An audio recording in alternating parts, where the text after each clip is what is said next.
All right, there we go.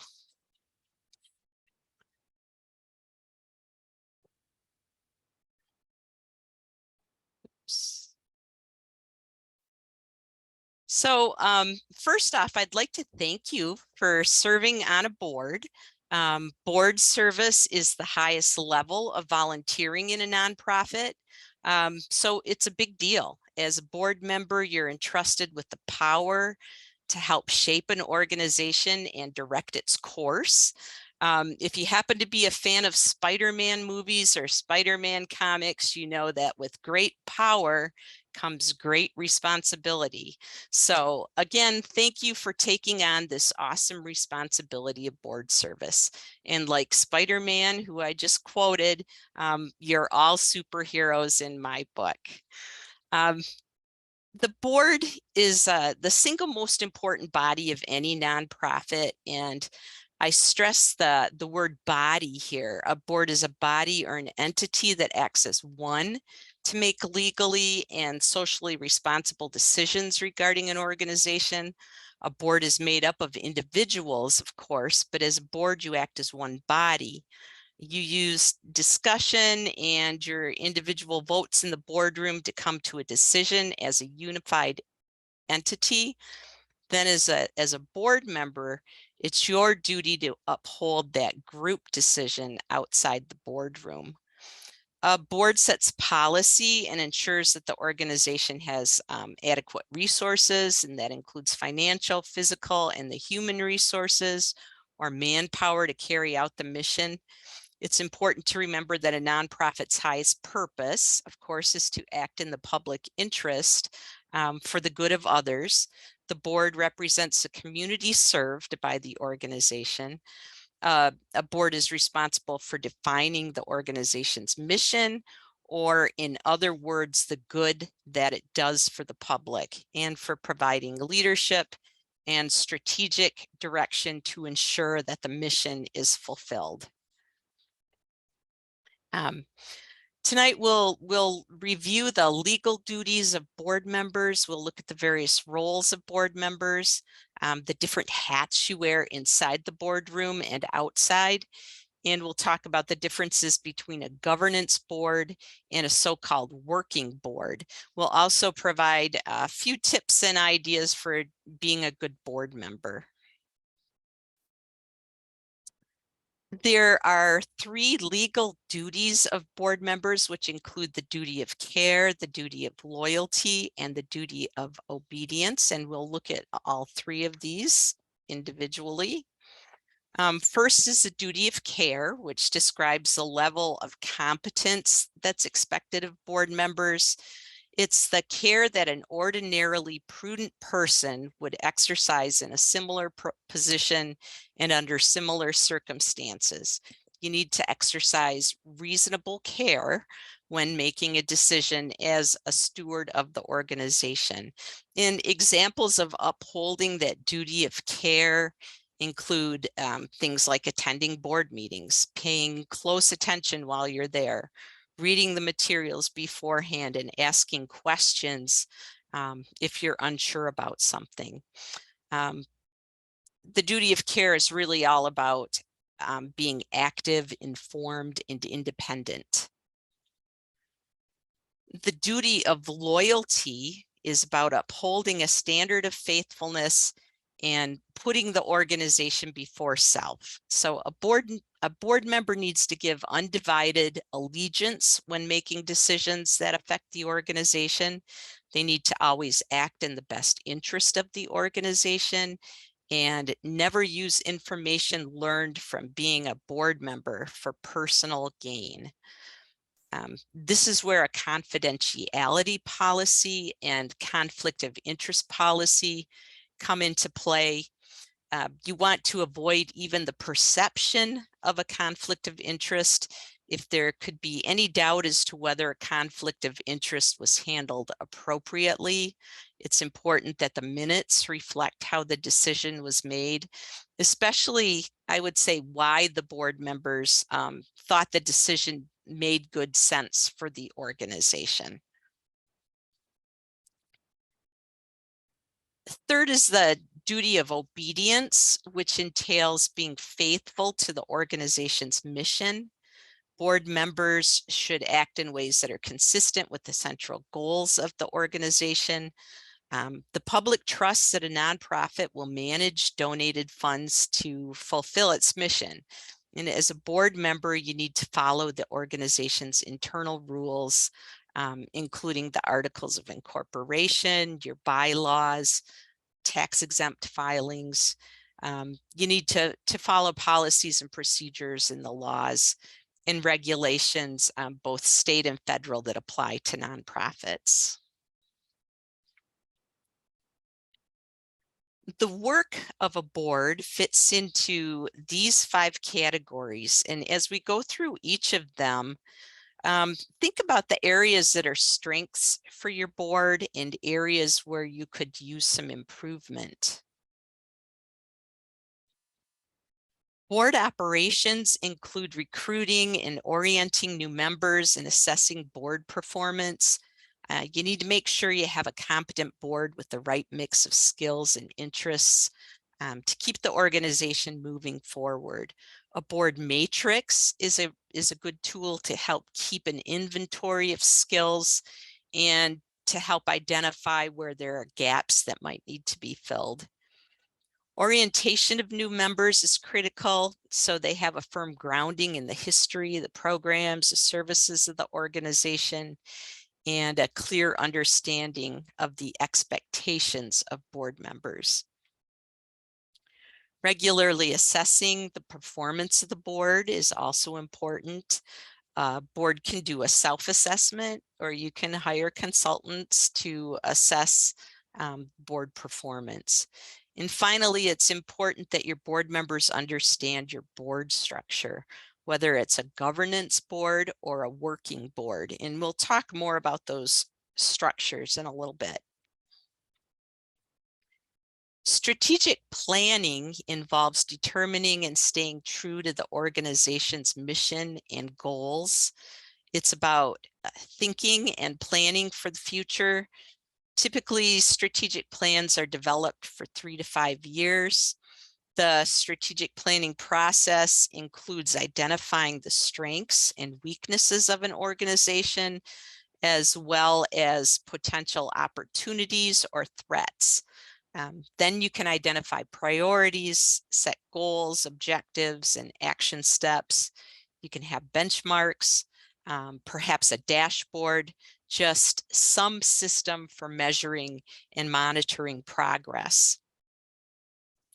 The board should be the driving process, or should be driving this process in partnership with the executive director or CEO to move it forward. It's not up to that top executive to set the direction of the organization. Rather, it's up to the board in partnership with that person. Boards are responsible for ensuring the organization has the financial and human, also physical resources necessary to meet the mission. This includes fund development. And I've known boards and been on boards where you can see members actually physically squirm in their seats when fund development comes up. But this is a function of the board, again, in partnership with the CEO or the executive director. It might mean helping to identify potential donors, making connections to donors, or building and nurturing relationships with donors. It also includes each board member making a personal financial gift. Best practice doesn't dictate the amount of that gift, but rather that it be meaningful to the individual. Resource development also includes hiring, supporting, and evaluating the top leadership position, the executive director, in this case, CEO. It also includes ensuring the physical resources or property that an organization needs to fulfill its mission, for instance, facilities or office space. Along with resource development comes continued oversight. This includes financial oversight, making sure sufficient funding is there and that it's being used the way it was intended. This includes ensuring legal and ethical integrity and maintaining accountability, making sure you stay legal by filing an annual 990, your annual report, reports to funders, etc. Oversight also includes determining, monitoring, and strengthening the organization's programs and services. You should look at whether they're accomplishing what they're supposed to, that they're effective, that they're succeeding. This is done by the board from a broad, overarching sort of bird's eye view, looking at the programs and services in terms of the mission and that they're moving that mission forward.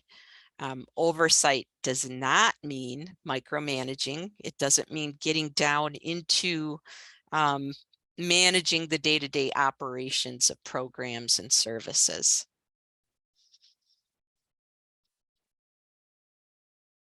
And finally, we have ambassadorship. To me, this is one of the most important or the most enjoyable parts of board service, advocating for the mission and enhancing the organization's public standing, getting out to the public and being loud and proud about the organization. You might do this by presenting on behalf of the organization to service clubs, promoting and attending an outreach event with staff or volunteers, sharing social media posts, etc. Also, ambassadorship is a great role for former board members to keep them engaged with the organization. So those 5 buckets are basically the work of the board. Here's a nice, neat, and concise checklist of the responsibilities of the board, courtesy of Board Source, which is a trusted and respected source of information on board service. 1, determine the mission and purpose. 2, select the chief executive. Board should develop that leadership job description and of course hire the most qualified person for the position. 3, support and evaluate the chief executive. Make sure resources are in place and the leader is providing meaningful feedback. 4, ensure effective planning. Board should be active in the long-term planning and goal setting of the nonprofit. 5, monitor and strengthen programs and services. As a board member, you should be familiar with the programs and services that your organization offers and whether they're providing outcomes that are consistent with the mission. 6, ensure adequate financial resources. Fund development, as I mentioned earlier, is the responsibility of the board, and this bears repeating. Fund development is the responsibility of the board. 7, protect assets and provide proper financial oversight. Board develops the annual budget and ensures financial controls are in place to avoid embezzlement or fraud. 8, build a competent board. Use that board matrix to fill gaps and provide orientation and board training as needed. 9, ensure legal and ethical integrity. 10, enhance the organization's public standing. Again, be loud and proud of your service. And I would recommend that as a board, you take some time, not right now, but when you have the opportunity, take some time to do an inventory and see how many of these you're doing and to what extent.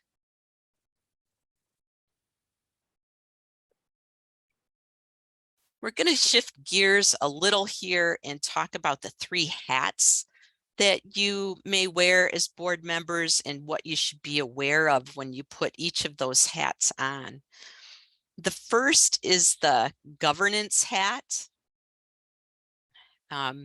This is a hat you wear in the boardroom. It's formal and it's worn when there's a quorum present, and a quorum being the number of voting members that it takes to pass a motion.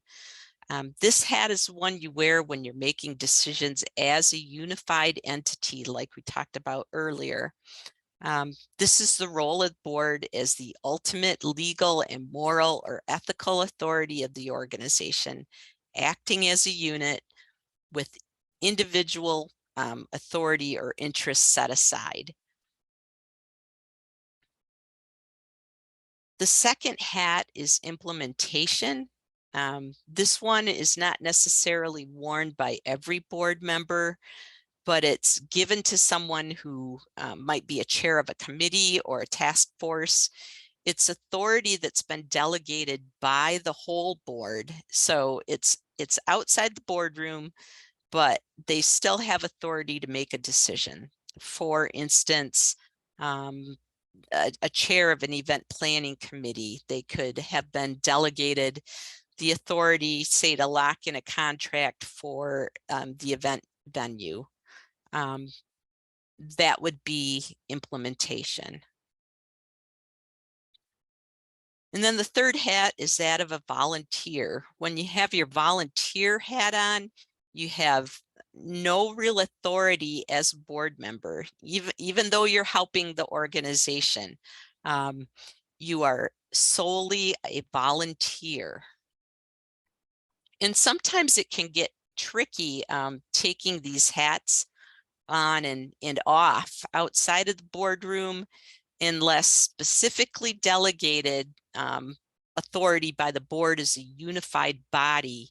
You can't just whip out that governance hat and use its power. It's powerless outside of the boardroom. And that takes us into board structures. We'll look at a so-called working board structure and a governance structure. And first, the working board.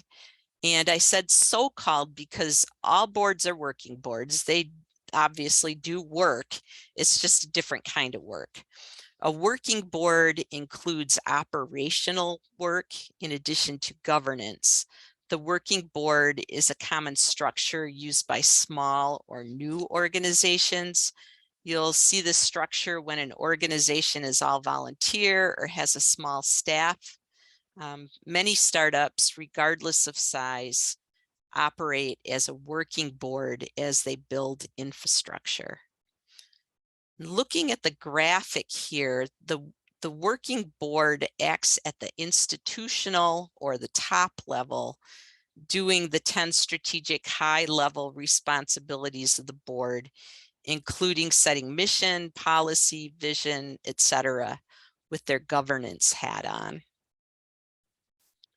Then at the management level, shown in the middle area, the working board may or may not have a chief executive and or board members like chairs or members of committees handling some of the managerial tasks. Basically, when a board is new or small, there may be tasks that need to be delegated to board members in order to move the organization forward. If this is the case, that's when you're wearing the implementation hat. Then when we get to the tactical or the technical level in the trenches, so to speak, you may have staff and volunteers administering programs and services and or board members filling those volunteer roles. But the board members need to understand they're acting as volunteers at that time. They're working as individuals without the authority of the board. And this can be tricky business, and it's probably not the most sustainable model. Some boards may always operate here, but depending on the mission and extent of the services, there's more likelihood of burnout and blurring of roles. It entails a lot of hat switching. Typically, as nonprofits grow and mature, they move into more of a governing board structure. And a governing board is one that's grown to have staff that are tasked with the managerial and the tactical work of the organization. Board members, rather, serve on committees that guide the vision and the strategies that the staff carry out. They're still very engaged with the organization, but it's at a high strategic level. The board also sets budget and policy limitations. Staff works in partnership with those committees to move the organization forward. There may be an occasion for a board member to put on their implementation or volunteer hat, but there's not an expectation that board service includes being in the trenches of day-to-day operations. And I'd like to emphasize that word expectation as you recruit and orient new board members. It's very important that you be clear about the expectations for board members. Whether your board is a working board or a governing board, you owe it to prospective board members to be clear about this up front. Sometimes boards go back and forth from working to governance as circumstances change. Just be clear on the expectations as you bring new people onto the board. And here's a chart that helps us look at division of responsibilities between the board and the chief executive of a governing board. The board's focus is on the vision or end results, asking questions like what, why, how much, how well. They look at the organization through the high level lens of mission, goals, policies. Those are the tools. And they use voting as a method to move the work forward. The executive director or CEO, on the other hand, is focused more on the means of reaching the vision, asking questions of how, when, where, by whom. And the tools they use are procedures, regulations, assignments, and documentation, and they make recommendations to the board. Notice the bar at the bottom. This is all built on a foundation of trust. The board needs to trust the chief executive who hires staff, and that person obviously needs to trust the board. If the trust isn't there, things can go south pretty quickly. So if there are trust issues in an organization, that's something you want to get to the root of and figure out why. So I've talked about the board acting as a unified entity, but here are some actions you can take as an individual to be a good board member. One, attend and actively participate in board meetings. That kind of goes without saying, but also make it a point to attend special events of the organization, introduce yourself to staff and get to know them, take opportunities to become familiar with the programs and services of the board. Number two, come prepared to board meetings, read your board packets, look at the agenda beforehand. Number three, think strategically and generatively. Thinking back to the division of responsibilities chart, ask questions from the end results / vision side. For instance, what contributed to the success of our programs and how can it be replicated, rather than asking, like, how much did you spend on supplies for the event, which would be more on the means side of the chart. Number four, speak up on any legal or ethical concerns. Make sure you're doing due diligence. Related to that, don't be a rubber stamper. If something isn't clear, be sure to ask clarifying questions. 5, serve as ambassadors. Know your mission statement.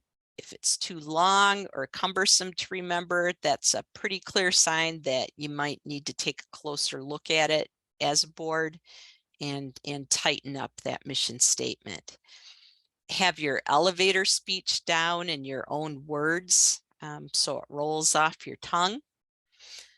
Number 6, if you're able, make a financial contribution at least once a year in addition to your time.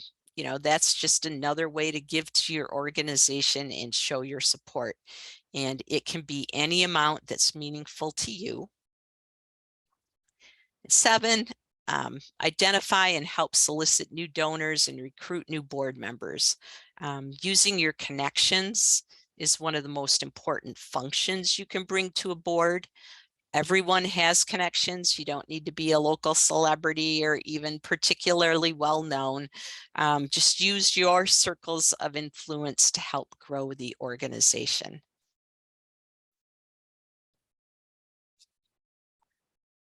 Lastly, here are a few tips, tricks, and ideas for better boards. The first is one of my favorites because it's easy and effective.